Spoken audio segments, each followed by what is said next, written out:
The final thing he said to me was, just remember that you'll never be successful at anything in life because you have no social skills. And at that point, I just stood up, walked out, and I was like, this is not good. I'm Martina, and welcome to Women Inspired Networking Conversations, the podcast. Now, if you're a woman in business who's ever been nervous about networking, felt intimidated about the salesy approach that most networking events have, then this is for you. This podcast is all about real conversations. No fluff, no pressure, just real conversations with other women in business who understand the journey. Welcome to the podcast. I hope you enjoy. Grab a coffee and let's chat.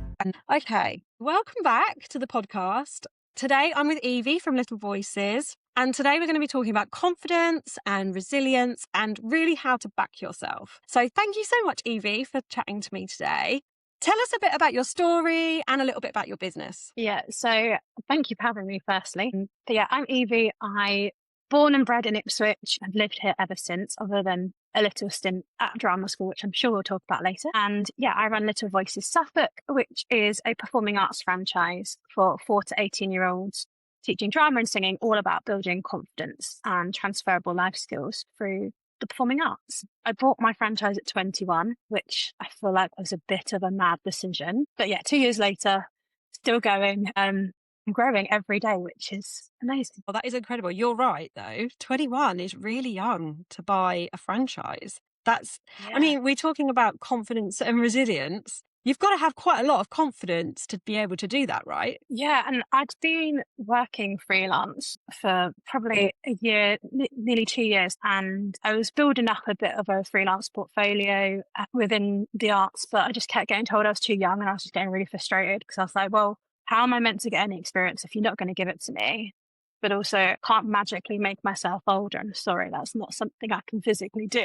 And I just got a little bit frustrated with being told no. And so I thought I'll just do something myself. And so that's when you came across Little Voices. Yeah, I just found them on an Instagram advert. And then I filled out a profiling form to see if you'd be the right fit. And then Jane from head office just kept messaging me. Her follow-up was amazing. And I was like, okay, I'll just chat to her. And then, yeah, she just kept following up. And eventually I was like, okay, yeah, sure, I'll do it. So let's scroll all the way back to school, because you've had a heck of a school experience. Tell me about school and tell us how you progressed up until buying the franchise. Yeah, so primary school, fabulous. Wouldn't say I loved it, but who does like school? Not many people.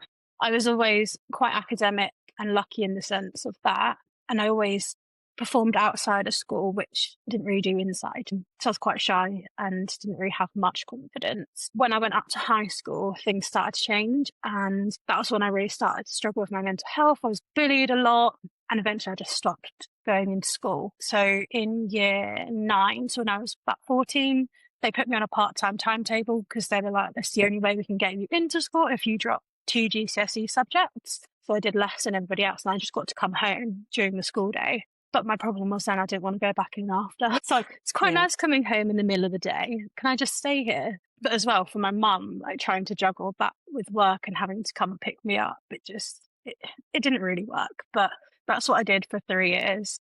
Somehow managed to get through my GCSEs. And then I was like, I'm not staying in school any longer. So 16, I left and went to a performing arts college in Needham Market and did 2 years there. I've got a little 6-year-old and he's going through issues, let's say, with other kids. And it's really hard. And especially being that little bit older, coming home, I can imagine you really, really didn't want to go back because you're just like, well, why can't I just stay here? So you were at Needham Market and you got a scholarship? Yeah, so I got a scholarship to then go and do my degree. I was 18, but because I hadn't done A-levels, I didn't have the UCAS points to get onto a degree course. So even though I was old enough to do a degree, there was a loophole in the system because I didn't have the qualifications to be able to get onto it. Where I went in Brighton, they had a 1-year course that you did. So you had a couple of extra lessons a week, which then allowed you to then transfer onto the degree course for year 2.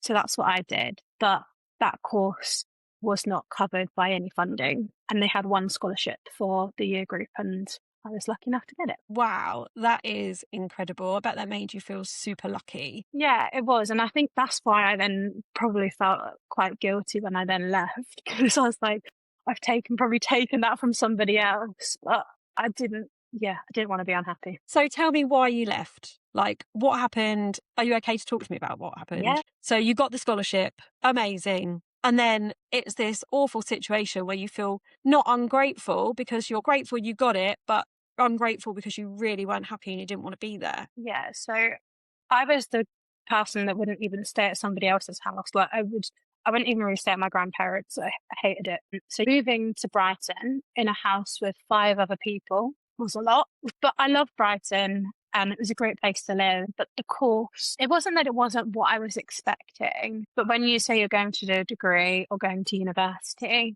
people think that you might have quite a lot of social time and all of that. We were in college from 8 till 8 most days, singing, acting, dancing all day. And then That's intense. yeah.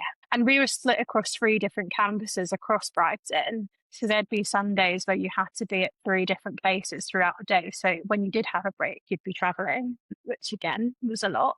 And yeah, suddenly it was that what had always been my kind of hobby and passion suddenly became my job. And it's no secret that the musical theatre industry is very cutthroat and they tear you down. I think that's what I really struggled with. We're in our first year. Like, let's build up these skills first. Second year, tell me I'm rubbish. I can deal with it then because I've already built up I can do this. But doing it straight away, it's not good for anybody. So what kind of things would they say? They just make you keep going until they were happy with something. So if you were up and having to do a song by yourself, sometimes they'd get other people up with you and like shout things at you. They'd like shout at you during your song and say like, oh, that's not good enough. Like, you want to be doing this. Do you actually want to be here? Yeah. And you were like 18, 19 at this point. Yeah, I just turned 19. I know we're talking about building resilience, but that's not fair. That's not fair at all. And I get they're trying to prepare you for the industry, but I feel like there's a place for that to come, and that shouldn't be in your first few weeks. There's got to be some kind of build up to that point so you're ready to take it. But yeah, I'd just sit there and cry because I was like, I don't want to get up and sing. I don't want to do it. There was one time when I called up because I was like, I couldn't go in. I was having really bad panic attacks. And I thought I'd called early enough that I wouldn't get through to somebody. But no, it went through to one of the principals. And it was one of the principals that I didn't have the best relationship with. And he answered the phone. And I was like, oh no, I've now got to tell him over the phone. And so I explained, and he was like, well, ultimately, if you don't come in, you're just going to make it worse. I was like, well, no, that's not how it works for me. That might be how it works for some people, but I know myself quite well that I know how I need to deal with this. And I said, well, I'm not coming in. No, good for you. Something like that can really affect your mental health. And I think a lot of people will resonate with your story because business is a little bit the same. We want to start a business and people say, no, I'm not interested. Or you've got a service or a product, you put that product out there, you put your heart on the line, you tell everyone that you're doing this thing and it's great. And then everyone's like, no, I'm not interested. And that makes you feel so heartbroken, a little bit similar to how you've experienced. It is because it's personal to you, isn't it? When it's your own business or that you're selling something, it's something that you are so passionate about and you want other people to feel the same. And when they don't, it's like, but I felt really good about that one. Do you know what? I get exactly the same with like the Women Inspired Network events or the Success Circle. If someone says they don't like something about it, I take it so personally. But I guess the difference for you is people were critiquing your ability and your talent. I imagine standing up and singing in front of people must have been a big deal. And for someone to tell you you're rubbish, that must just make you feel like you want to curl underneath a rock and not come out, which doesn't help mental health at all. No. And the college knew before I went there that I had struggled with my mental health beforehand. And I tried to speak to them a few times about it. And one of them told me I basically had to get on with it. I was like, great, thanks. There was another teacher there that was really, really lovely. And he was part of the pastoral team. He was really great support. But the thing is, these people and teachers are so instrumental in your life as a young person. And when you feel like they're not supporting you and don't have your back, that has such an effect, because it's like, well, if they don't have my back, then why should I go there? Why do I want to be in that position where I'm not going to get the support I need?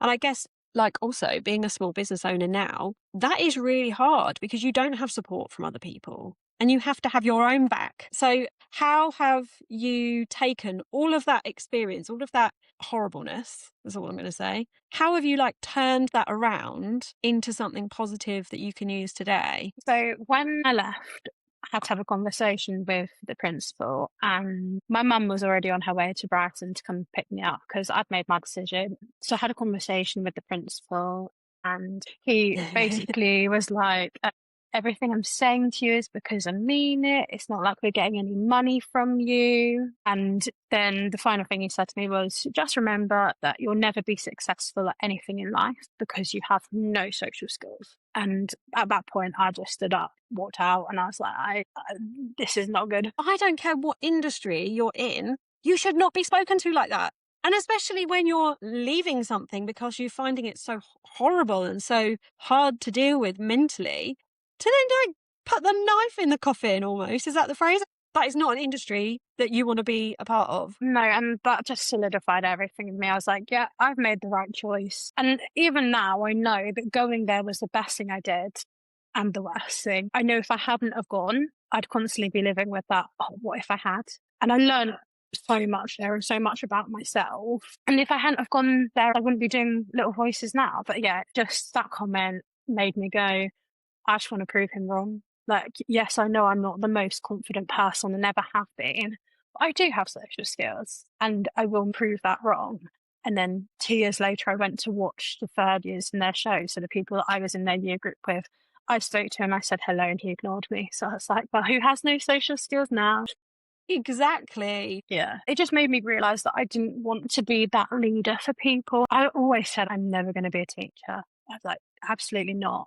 And I still stick by the fact I don't want to be a classroom teacher. I like going in and doing the fun stuff in schools. I guess silver lining, if you're going to see a positive out of it, you could say to him, 2 fingers up, I'm going to prove you wrong, which is probably one of the only positives. I mean, it gave you lots of experience as well, but I'm getting from you that it gave you that determination to prove that man wrong. But like, I came out of it and I didn't even want to sing. I sold so much of my music theatre stuff. I sold all of my music books, a load of plays, loads of my like dance stuff, because I was like, I don't want to do it. I don't want anything to do with it. And like sing all the time. Like, you can't shut me up from singing. So that was massive. It probably took like 6 months to a year until I was like, I'll sing again. Okay, so now Little Voices, you're helping all those children. What ages is it from until? 4 to 18. 4 to 18. So a really crucial part of development and confidence,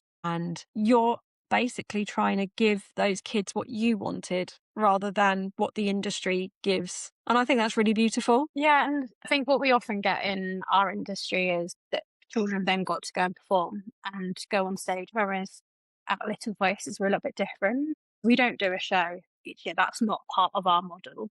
So instead, our kids work towards an exam every year, which is London Academy of Music and Dramatic Arts. So they actually get a qualification. So even the 4-year-olds will go in, do an exam and get a qualification. Because for some kids, that might be the only qualification that they get. If they're not academic, they might not get any other qualifications at school. But through us, they can get their LAMDA and they can get UCAS points and then get into university with it, if that's what they want to do. But it's not about going on stage and putting on a show. If you want to do that, fabulous. We can support you with that and point you in the right direction of where to go. But it's more about building those skills. Confidence, giving them confidence for later in life. Why knock someone down if you don't have to? It's communication, isn't it? We have to communicate in everything that we're doing. And so many teenagers now are glued to their phone. Let's face it, quite a lot of them won't even want to ask for a bus ticket if they're on a bus. They will go to a self-checkout machine rather than speak to a person because they can't communicate or don't know what to say. And so actually it's more about that and teaching people how to go into maybe an interview and be able to talk confidently about yourself and what you're good at, because that's really hard, isn't it? We can chat about other people and what they're really good at, but when it comes to talking about ourselves, quite a lot of us don't like that. So have you been to a networking event, not Women Inspired Networks, we don't do this, but have you been to another networking event where you've had to stand up and do a pitch and sit down? I've been to one and it was only a quick 30 seconds, introduce yourself and what you do. But even then, like it was going around, I think I was on the first or second table and I was like, "Oh, get me over and done with now."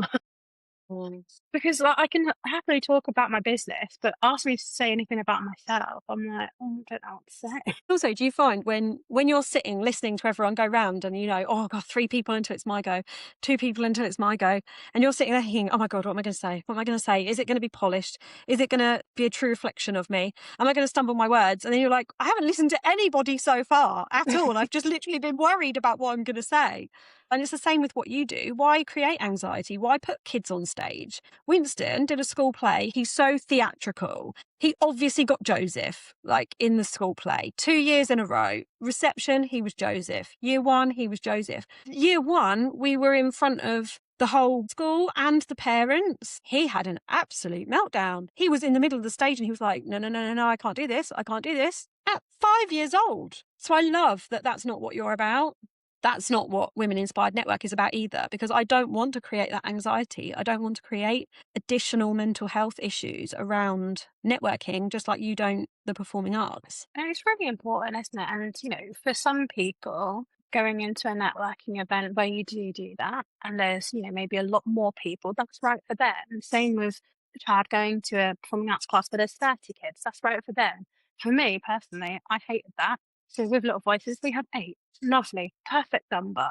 But if you can make it different, that's where you're going to find them people that is right for them. Imagine all of those kids that you have an impact on because they haven't felt that negativity. They've just felt positivity and they've been lifted up rather than knocked down.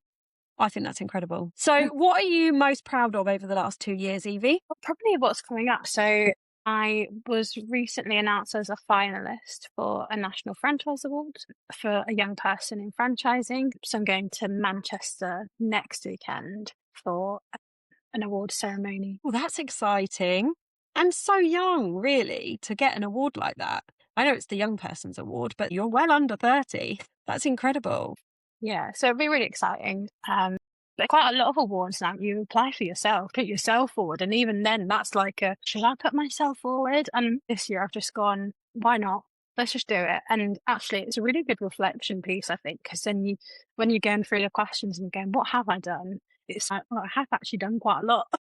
Because I think when you get caught up in the day-to-day of it, you don't realise, you don't take that time necessarily to go, what have I actually achieved? So I quite enjoyed the process of it, actually.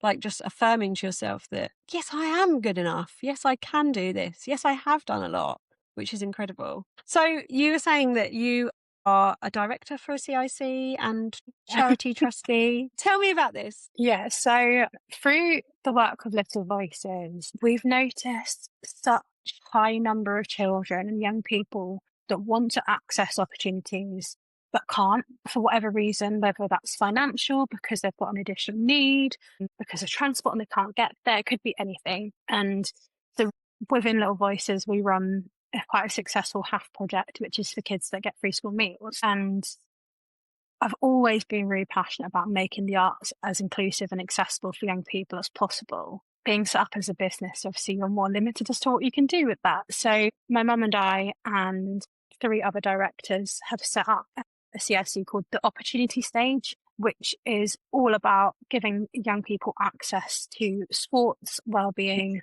and arts activities. And it will start in Suffolk, and then it's not bound by geographical location, so it could go anywhere. It's just trying to get the first pieces of funding to run some pilot projects, which is what we're currently doing. Wow, that is super exciting. Okay, so finally, for everyone listening who were also told that they would be unsuccessful or not good enough, what would you say to them? I feel like it's really important to know who's saying that to you. If there's somebody that you know is not a positive person to have in your life, don't listen to it.